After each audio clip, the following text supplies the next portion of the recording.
Yeah. If you want to start, I think you said you wanted to kick it off. Sure, you can. I'll give it to you. You want me to start? I'll give it to you. We'll just start with the basic questions. I guess, I'm Shawn Garrison, obviously. I'm John Stone, I'm just that. Obviously, we're interviewing Dave Pearson for our. Do we have a name for the project? I don't know. Interview project. Yeah, Call it Rubber Workers Project. I don't think the actual project yet. An official name. Yeah, we're just going to start out with some easy things. Maybe just tell us about, wherever you were born, kind of wherever you grew up, and kind of how you ended up here at Akron working for Goodyear. Well, I grew up in Suffield here. It's Suffield. It's got a Mogador mailing address. But I went in the service right after I graduated in '63. And I served 3 years in the military. And I got to go overseas 1 year in Asia. And I had pretty nice duty. Over there, well, that's not really important. Anyhow, I got out of there in '66. And I looked around for jobs, and I ended up working at Goodyear. And my sister and my older brother, worked there already. And I think because I was out of the service, that's one reason I went in the service, to get it over with, because I figured I'd get drafted. Mm-hmm. Yeah. And I just went in with the idea, I'm going to put in 3 years. Maybe if I like it, I'll stay. If I don't, get the heck out. And anyhow, I got home and I started then working for Goodyear. I lived in Mogador during that time for about 9 years before we built this place. This was a farm they broke up. And so I started in at Goodyear building tires, and I went from there. They had a department that was coating land-based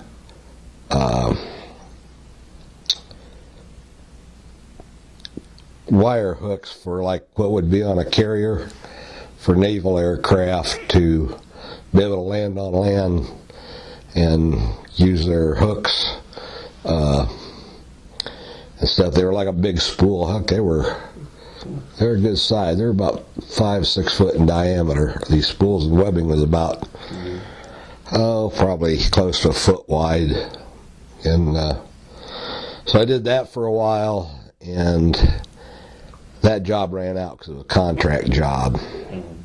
So I then, it was after that, I took the apprenticeship test for machinist, and I didn't know I was going to get in, so I ended up signing back into tire building, which was a mistake on my part. Had I known I was going to get accepted, that was like in April, and I got accepted in September. If I'd have known, I would have taken a layoff. Because what happened, I screwed up my back trying to take a carcass off a machine before the drum collapsed. And it took me about 7 years before my shoulder, I don't know, I pulled a muscle or did something.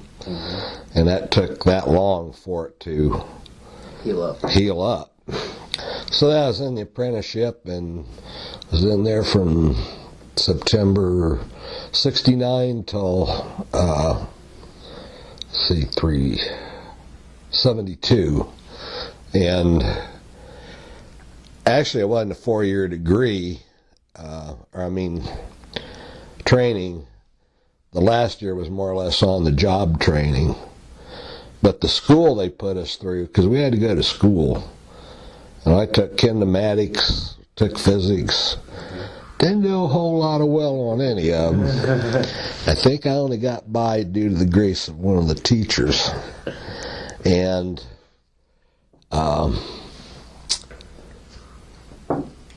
actually they had a graduation thing in '73 then for us that made us full journeymen and stuff. And then from there, you worked all over, like in different departments, machinist departments that they had at Goodyear at the time. They had probably 4 or 5, and you were supposed to work more or less every one of them, although some got to and some didn't get to. And I got done with that, and I signed into machine design. I was actually in what was the rim plant at the time working, and we got a call said if you wanted to be in machine design, you better get your butt over there. So I went hell-bent for leather to get there, because that was a real good job. And I stayed there for all my time. I didn't go to other, some guys went to other departments. I don't know, they were working more overtime. Well, we were working 6 days a week. And see, when I was working, I should go back in production, we were working like 6 hours a day and stuff. And then, I don't know, they started, I don't know at what point exactly they started what they wanted to go an 8 hour, mostly 5 day week. But we worked a 6 day thing, 'cause we built prototype tire machinery and stuff. We built one towards the end that had to be, I don't know, that thing was 70, 80 foot long. Had a 6 foot wide stainless steel belt. There were 7 stations, and each station had an extruder. And after they had to hire a guy to come in and cut or weld that belt, and then when we shipped it, they had to take and have him come in and cut it. And then they sent him over, I think I went to Luxembourg, and they had to send him over there to put it back together. And anyhow, that was quite a job. It took 30 plus trucks to haul that, because each of those stations had like 3 sections, and each one of them was big enough that you had to have a truck just for one section and stuff. That was the biggest thing that I ever built. I don't think that's a trade secret. I hope not. Tough luck if it is. We did that, and like I say, we built different types of machinery, tested it. They had an adjoining department that ended up, like if they wanted 6 or 7 machines, that group worked on getting them ready to ship out. And basically then, I mean, I worked all different things in that department. I worked in shipping and receiving. I worked in a tool crib. I worked with a carpenter. Worked with a painter. And then I still worked assembly at times, depending on, I was shipping and receiving. I don't know whether I said that or not. I worked that. And it was a good job, because they didn't require that we busted our hind ends. Mm-hmm.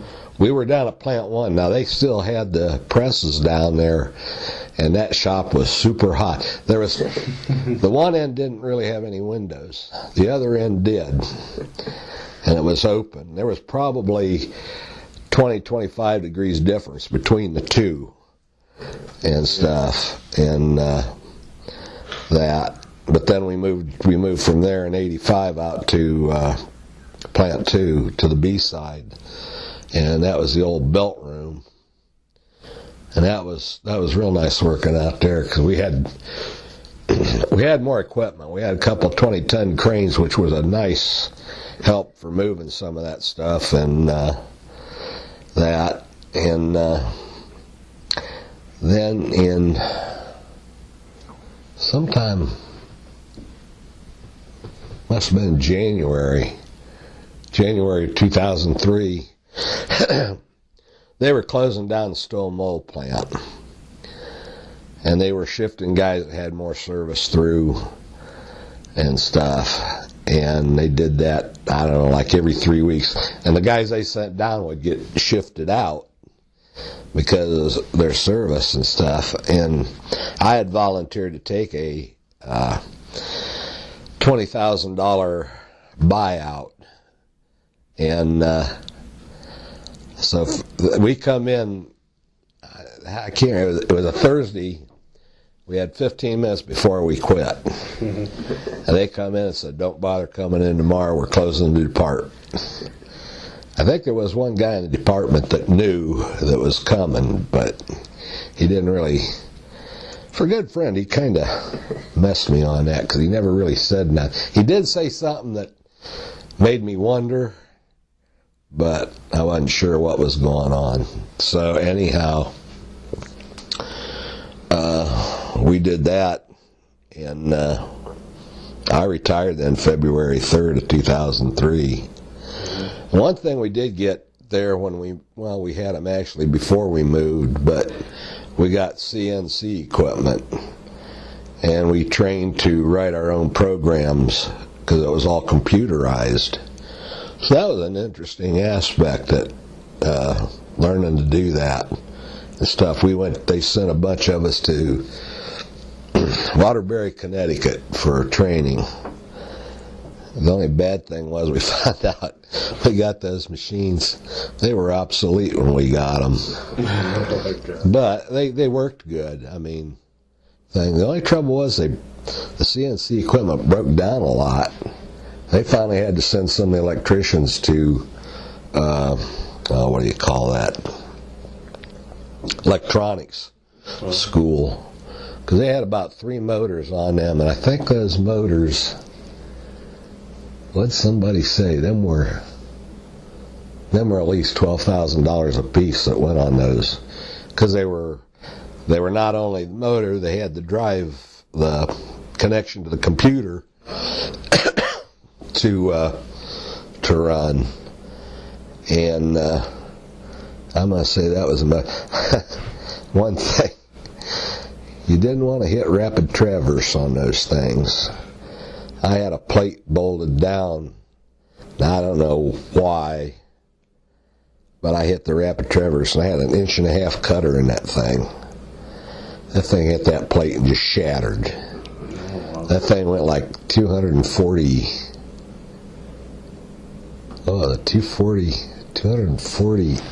I think, inches in like, I forget, so many minutes or something. I mean, and I was so close, it was like, I hit the rapid traverse, it was bang. So that was an interesting discovery. Luckily, I don't know where that plate would have been if I didn't have it, locked down and stuff. So, but that was an interesting thing. And I got to do trucking too when I was in that department. So I liked it, because what tired me out is when we had days, there were days, real slack days there for a time.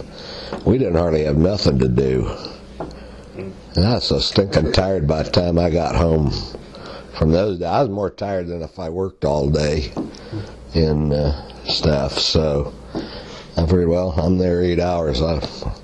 I'm not going to go home tired if I can help it, because that was a pain.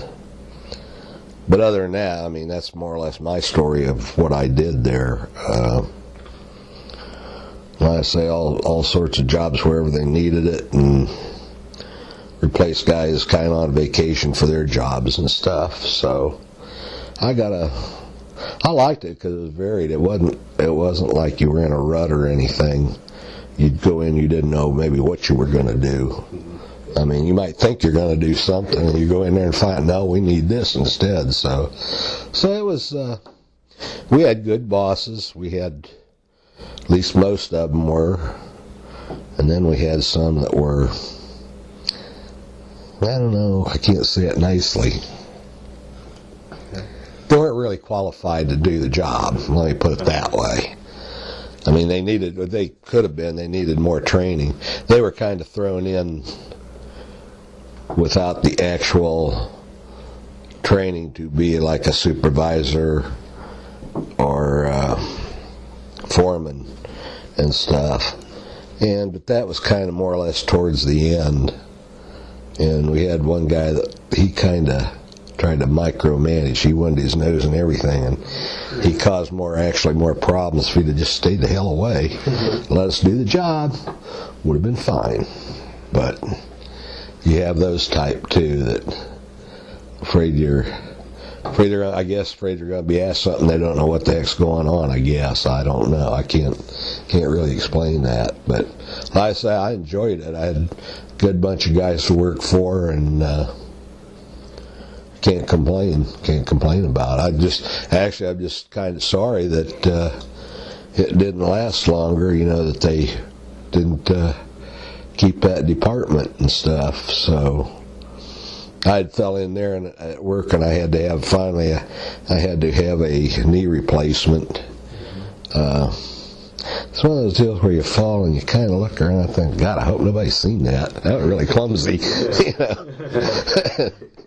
Your price hurt more than anything in that. But I finally. Some of their doctors weren't that great either. The company doctors and that. They were. A couple of them were kind of a trip.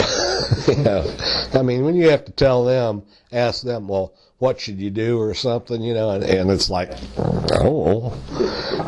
We had one tell me, well, they had the same kind of knee injury, which they couldn't have had.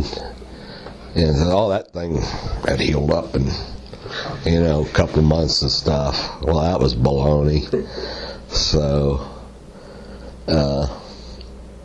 that was funny, kind of. I mean, and then we had our one, when I hired in there, they had one that you would consider Nurse Ratchet. She was an old, I don't know how old she was, but she was, I think, pretty old. Either that or she'd been over a rough road. But, because when I first hired in there, I had strep throat. I just got in more or less after 30 days you got in the union. And I just got in, and I had that, and we had a trainer for building the tires, and he was telling me, boy, you're not going fast enough. You got to go faster. And man, I felt like crap. Yeah, you can put that some other way if you want to use it. But anyhow, you didn't get paid when you were off like that for that. I mean, if you had an injury in the company, you'd be off, but you'd get depending on the accident, you'd get, I don't know, I think it was 90% of your base pay. But it was about a week later, I got it again. And it was a lot worse. Because the nurse told me, well, you don't have no temperature. You're not sick. Go back to work. And I was sicker than a dog again. And I talked to the doctor this time. He looked at me and said, yeah, you got it. You better get your butt home. And so that was kind of an offshoot. That was kind of interesting. Just hiring in and, not knowing really what's going on. So, and then I retired. That's more or less the end of it. I keep in touch. I went down today to the Golden Corral, second Thursday every month. A lot of guys from Goodyear go down there on Arlington Street to that Golden Corral and have lunch. And I went down there today so I could get together with a couple guys I worked with. And there's some I like to see, but I just don't have really time to go everywhere to see everybody. But, I mean, that's more or less my life story, I guess. And, go ahead. I was going to ask, yeah. What was it like working for the union, or being part of the union? It's not working, or being part of the union. It was good. When I was there, they used to call him Big Slick. Nardella was there. He was the local president. And you'd have some problems with, like the medical or something. And you'd go over see him, and he'd take care of it. I don't know who he cursed out or if he had to, but they knew something was up when Big Slick called. That's what they used to call him. Nardella, he was a hell of a nice guy, though. But not being in the union wasn't that bad. When I hired in there, we had to have around 15,000 people in Akron. Mm-hmm. And I mean, we had all sorts of divisions, not just, the tire building. And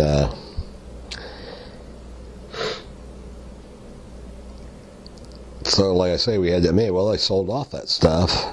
These other companies took over. Some guys that were working there stayed there, had the chance to stay there because they knew the equipment, knew the operation and stuff, so they wanted some to stay.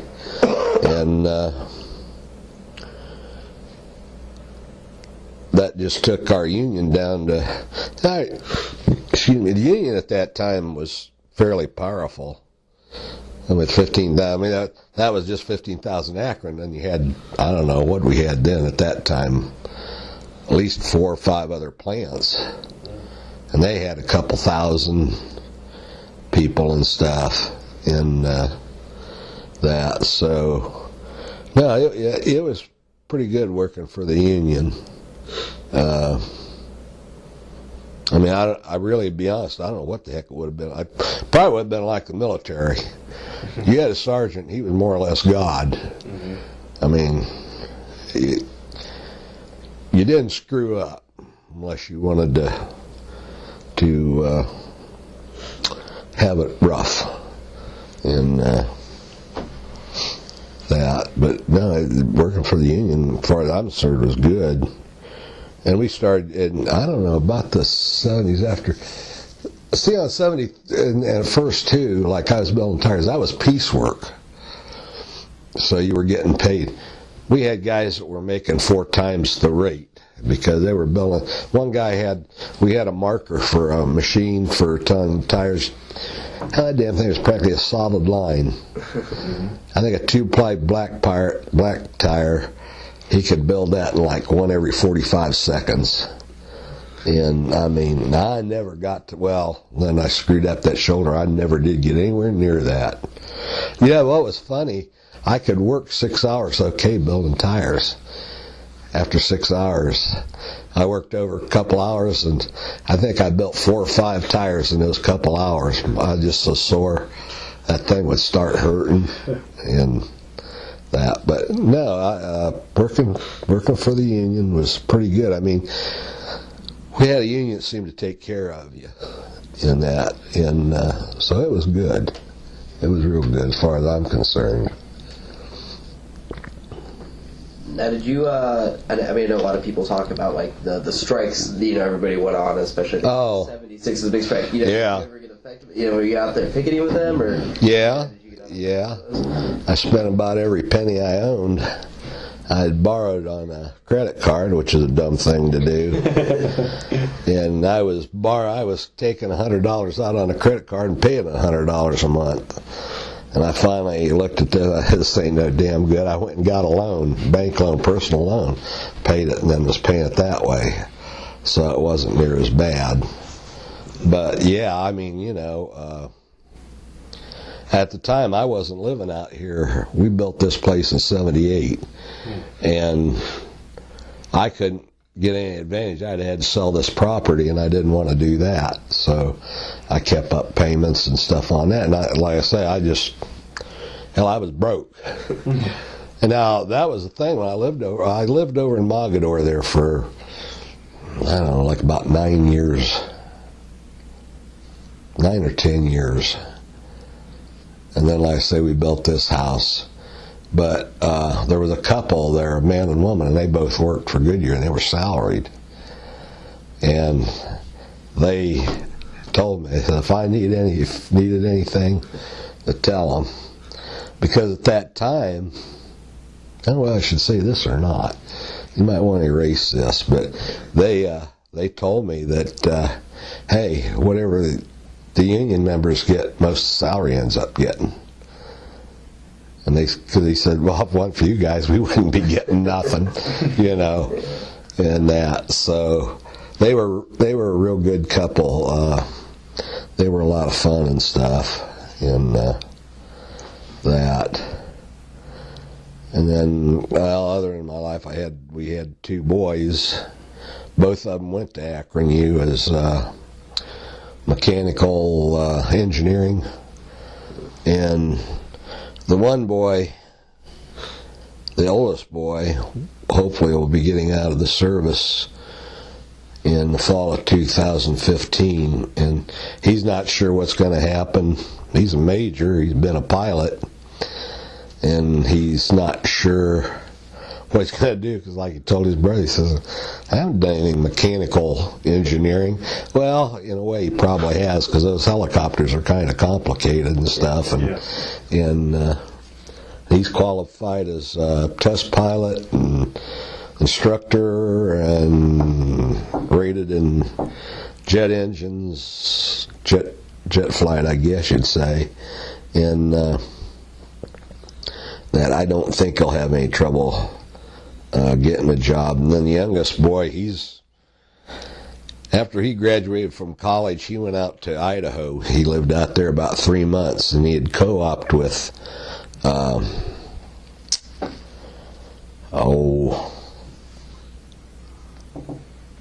bank maker, Christ, can't even think of it. Well, they made the voting machines and stuff like that. It's down there in Canton. Shoot, I can picture that building, and I can't think of the doggone name of it. Anyhow, he worked there. They called him, and normally they didn't call people that had co-op there. So he come back from Idaho, and he got that job, worked there for a while, and I don't know, he's probably worked 4 or 5. He's probably on about his 5th job. He finally found a place he likes and stuff, and fairly good benefits and that. So they're both doing okay, is what I'm getting at. That I'm glad they turned out the way they did, and that's the story of my life, I guess. Yeah. So, like, any of the skills that you learned in the military, did you put that in effect to your work ethic when you were engineering? Well, just doing the work. I had to learn. I'll tell you, I went in as a clerk. The guy told me, so you go in and be a clerk, you'll have made. He was a little bit wrong on that. I'd meet myself going off guard duty on truck driver duty and stuff about once a week. But no, I was just more or less company clerk. It was a pain over there to try to get information, because we had about 6 or 7 units TDY, and about 2.5. I left there about December 2nd of '64, and about 2 months later they blasted every base that we had. So I missed out on that. Mm-hmm. So that was interesting. But no, as far as, well, yeah, actually some skills did come in handy, like doing the shipping and receiving and stuff. We had to make out forms, and we had to change stuff when it come in, give it a number, and put it away, and stuff like that. So yeah, I guess you could say that it did kind of come in handy. I learned a little bit about computers, because we did a lot of that work on computers, which was great when the computers were working, but we'd go in there and them damn computers would be down, and that was it. It wouldn't be all day most of the time. I think they only had about one day it was like that, but other than that, yeah, I could say that at least for that time I was there, yeah, what I did before did kind of help me. I just wished I'd have picked something else, though, that was more nuts and bolts. I kind of made a bad decision there, but as it turned out, it wasn't too bad. So that was the case there. Yeah, I guess I know we did a sit-down and you guys talked a lot about kind of that Goodyear family. Yeah. That idea. I guess I know since you said you lived out here in Montgomery, did you partake in a whole lot of the clubs or? Yeah, yeah. I used to live just diagonal. I don't know if you know where the Wingfoot Park is out here off of Waterloo. And I used to live right across the road from that entrance. And I grew up back here playing in those woods before they fixed it all up. That's where we played. We rode our bikes back there and stuff, and knew the owners. I don't know how that worked exactly, whether they were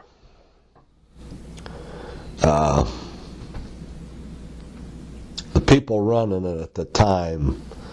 If they were like running it for Goodyear, I kind of guess they were. I was young, I didn't know what they were doing, but then they started fixing that park up in early 70s, I guess.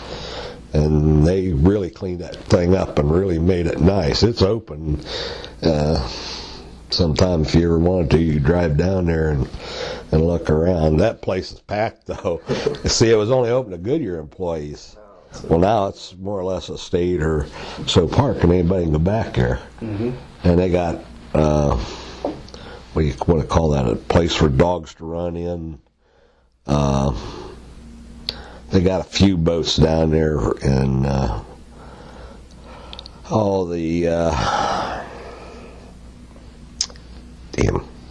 boy, I am getting old. Pontoon boats, that's what I was trying to think of. They got a couple small ones of those that you can rent. It's really nice back there. I mean, there's a playground for kids. They got shelters. Now you have to rent the shelters because they've done a lot of work on them and stuff. They've got equipment in there they sure didn't have when I was growing up. I helped mow that park one with a push mower years ago, and you couldn't do very much, but you did what you could in that back then. So, like I say, now they got, I don't know how many pieces of equipment back there, and it's really nice in that. So I enjoyed that. I belonged to a hunting and fishing club. I was a trustee in that for a while. I think I hunted deer for about 7 years, and the only thing I seen was their rear end when that white tail went up. Now that's good, because I ain't having to drag you out. So it was something. Just a second while I see what. Call from cellular call. I have no idea who that is. Cellular call. Well, I get more calls wanting money. I'll tell you, that thing is a blessing because you don't answer it, and that's why I tell everybody if they call me, you better leave a message, because if I don't recognize your number, I ain't calling you back. But no, I belong to that, and I belong to Portage Summit Field and Stream out there. I like working with that. I work with one guy teaching hunter education and stuff.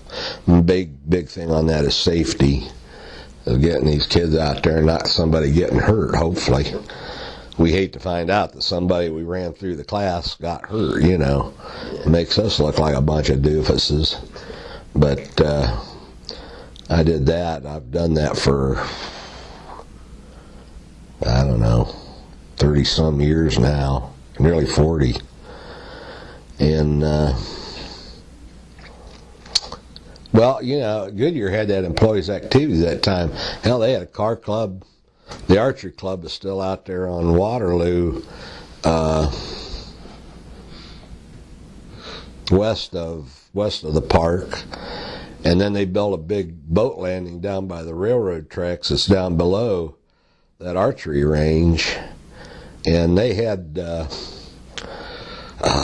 flying club, because one May it was cold, blowing snow, just flakes, not heavy or anything. Yeah. And one guy that worked in the department, he had a license, and we flew down to Virginia on the coast there. Virginia Beach, Yeah, Myrtle Beach. Myrtle Beach is the one I'm thinking of. And we went down there and went out fishing and flew back. And that was a little bit scary. We were low on gas and landed at the wrong airport and had battery trouble getting it started. We had enough fuel, we got up and got to the next airport and got fueled up in that. And then flying at night, and then we were flying through clouds at first, you know. Man, you can't see a darn thing, you know, and stuff. But well, they had that, and boating. They had a boating club. I think that's out at that's still out there at Portage Lakes, I think. And God, I can't think of what others. But then now, see, that was another thing. They got rid of the park. They got rid of the employees' activities. Well, there's probably only between 300 and 350 union workers down in Akron now. That's down from 15,000. That's a big drop. So, that's that. I mean, we had a lot of good guys in clubs. They had dog trials, and we'd put out pheasants. In fact, I raised them down here. I had a 150 by 50 pen that had like 3 sections in it, and we kept some birds, got the eggs, hatched the eggs, got them up to a certain time where we could put them in the outdoor cages and stuff. And I did that for at least 10 years. We did, I don't know how many. And we had another pen up at another farm on New Milford, so we had to put out roughly 2,000 birds a year. And then that kind of fell through because guys retired, they moved. You didn't have no place to put the birds. So that was kind of the end of that. But like I say, we did that. I know I raised them for at least that 10, 12 years and that. So that was pretty interesting. Oh, they had a trap range out there at the club house, and we've moved out of there this past fall, and we just hold our meeting. There's not that many guys there. We used to have 30, 40 people at these meetings. Now there's the trustees, the officers, and probably 3 or 4 maybe other people. And we hold those over at Mogador VFW and that. So that's where we are on that. And that's really about all I can tell you about that.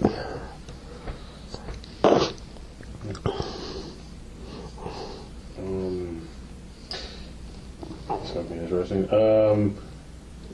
When you look back at when you first started and now, what words of wisdom would you give yourself or anybody else who was in your position back then now?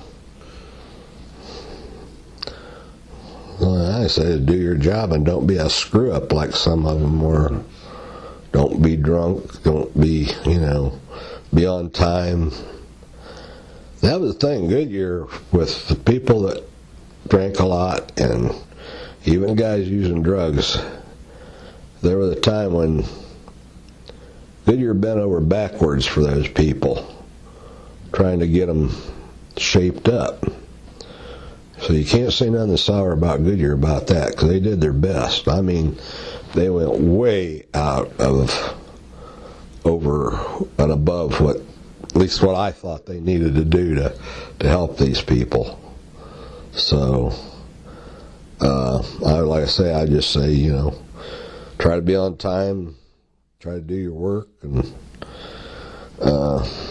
just more or less have a good work ethic, and you want to make it so people will want to have you there and not wish you were fired or kicked out. I guess about the only way I can put it, Yeah. And that. So that would be the only words of wisdom I have for anybody. And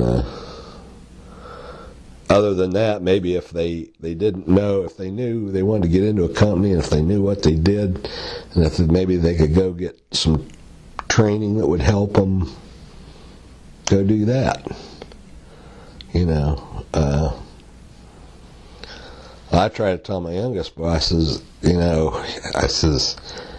college is good, but you ought to kind of have a job situation where you got a backup and stuff. Of course, he never listened to me, but anyhow, that's what I told him.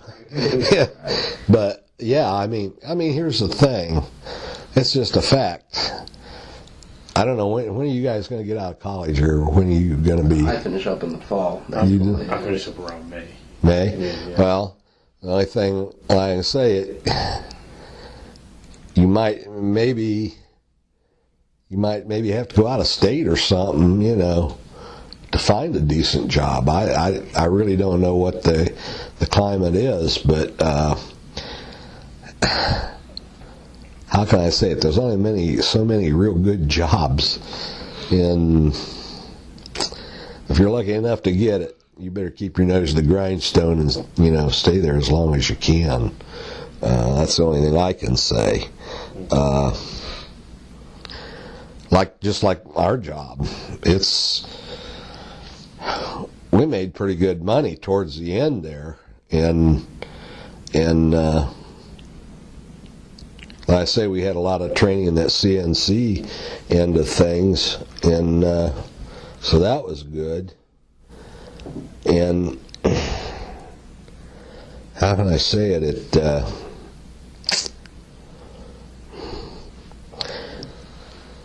What I'm getting at is a job you may want may not be right around here. That's basically the best way I can say it. My youngest son that works he didn't live down there, but he worked clear down in New Philly. That's a little bit of a hike down there. But he worked there for Gradall for a time and stuff. And so, I mean, I wish I could say, boy, it's going to be great. You're going to get out of college. You're going to go get a good job. But Jimmy Eichler worked there at Goodyear, and he taught down. He went to college down at Akron, and then he got into teaching there. So, he's more or less lost his job. So he did have something he could fall back on, which is good. And that, so I'd say he's pretty lucky that way. The youngest son too. I don't know. I have to say he's pretty intelligent. I don't know what I understood when he started down there at Akron U. He was doing remedial teaching in mathematics, calculus and stuff like that. Well, I went to try to take a course. I was taking a 2-year course, and I was taking courses I could go into 4-year degree, if I wanted to convert it. And I got into a couple classes that I knew then over my head. I bailed out. Calculus and logarithms and stuff, and I don't have a clue today. My son knows that damn stuff, and wife and I can't figure out where he got his brain cells at, because it didn't really seem to get them from us. There must have been a deep link cell. I had a grandfather that was a doctor, and I don't know, maybe he was pretty smart, and the gene floated down through. And damn it for me, it bypassed me. So that's the way that worked. But no, both of them have done good. But like I say, he's done real good. And I know he worked in another place, and I let the guy, he bow hunts, and I let him come out here, and he said he couldn't believe how he could do a lot of the stuff that they did as far as engineering and that. So I think he's got a pretty good fix now. I know earlier you mentioned, I mean, obviously, like any other big workforce, they had issues with drugs and alcohol. Did you notice, was it like more prevalent when you were working on maybe, your the production line, or when you were, doing more of the machine stuff, or was it just kind of a widespread kind of issue here and there with it? It's kind of a here and there issue. Surprisingly enough, a lot of the older guys had drinking problems.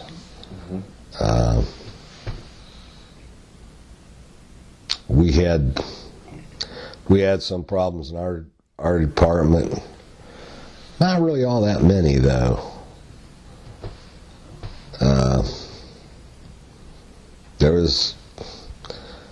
just a very few guys, and as far as I'm not real sure, I can't really say about production how it was as far as drugs or anything like that went. It was I don't know, maybe there was more going on I just didn't know about it. It's quite possible and stuff. And but like I say, I know the guys like in our department, he was the one guy, his brother they had both worked in the department one time, but the one brother, he, I don't know, he got into drugs or something, and I don't know, I'd hate to ask his brother about him, because in fact, I should ask that one guy today I was there if he knew how this one guy had made out, because he was a good guy, and I don't know, somehow he got wrapped up in drugs, and I can't think of his name. We had one guy, he was an electrician. He was a really good guy. He wore a tuxedo and stuff into work. He said there was two things in life he wanted: was good clothes and a nice car. And I can't think of his name right now. He was a hell of a nice guy. I really had enjoyed working with him. He was a lot of fun. We'd talk about anything and everything. And so like I say, he was a lot of fun. You don't meet too many people like him. That's, and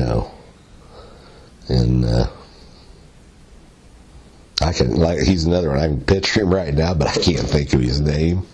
It's funny, we were talking about that today. Charlie Swain and I were down there talking, and he introduced me to another guy that he knew. We left there, we were leaving, and I asked him, I said, what the heck was his name again? I said, by next month, I said, I'll come back here, and hell, I'll forget his name. I used to be real good with names, but not anymore. Old brain's burning out. Hope the sun don't do that. I know you were telling us about, sorry, I don't... Go ahead. I know you were talking about how, you had that first plant you worked as a machinist was pretty odd. How were the buildings for, like, your production stuff? Were they okay? Were they... Well, there was... Yeah, there was one place they called the Dirty 30s. They mixed batches of rubber and stuff. And that place, somebody went in there and they had a gallon can of, I don't know what it was, soap or something. And I mean, they were coated with soot. I'm not trying to be a smart aleck, but they kind of look like, some of them look like blackface. I mean, that's how it was there. I mean, it was kind of a nasty place to work. Yeah. I'm trying to think. It kind of worked depending on what you did. I'm going to say for the most part, building tires wasn't hot unless you were sweating your butt off building them. You had the mold area. Now that was hot. Well, that's the reason our department was hot, because it was like right next door. And then they had the place where they ran the tires and stuff, inspected them, called Disneyland. I don't think that was too bad. Oh, wait a minute. Hey, bud, I'll call you back. I got a couple guys doing this interview. Okay, bye-bye. Anyhow, I don't know that. Well, a lot of guys in there, they wore shorts to work in and stuff. I mean, it wasn't like you were fully clothed, t-shirt and shorts and stuff. So in that way, it was kind of comfortable. When they moved us, we ended up getting uniforms.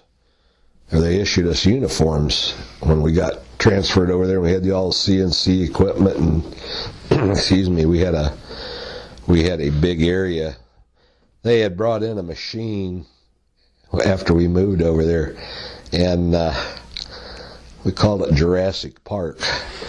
We built a wall around that thing, and the doors were kind of curved. I think we did that on purpose, because I helped the carpenter with that. And I remember these doors were like 16 foot high. And they were big and stuff, but that was funny. And they would worry about, the carpenter I built another wall for another machine, and our painter, he was kind of a joker. First off, on one of the beams, he had a cardboard train. Then he built a cardboard camera looking down like somebody was spying on the thing. Because the thing of it was, the thing was so far back in there, you couldn't see in there. When I was trucking, we had a what I would call a loading hole, where the semis backed into, so we get the crane to them and that. And that, I was backing in, and there's lights on in there. But it looks like a black hole trying to back in there. I could never understand why that was that way, but it was. I mean, just one of those things. But they were worried about, the expressway ran. I don't know what the heck they thought. Somebody was going to, I don't know, they'd have to lower a camera to get it down where they could look in the door. I don't know, they were worried about security. And I won't go into that, but there was security lapse when we shipped stuff and that. It was just funny. It's one of those things. But that's all I've got on that.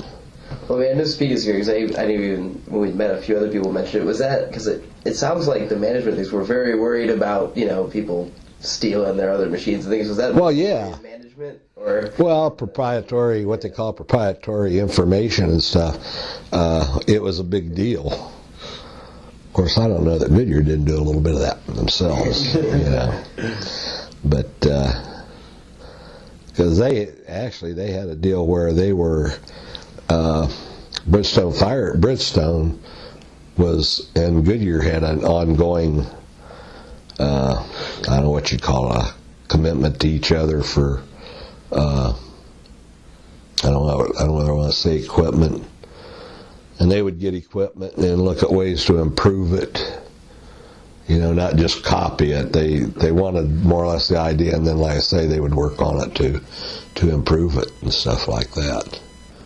So that's more or less how that went. But, like I say, though, they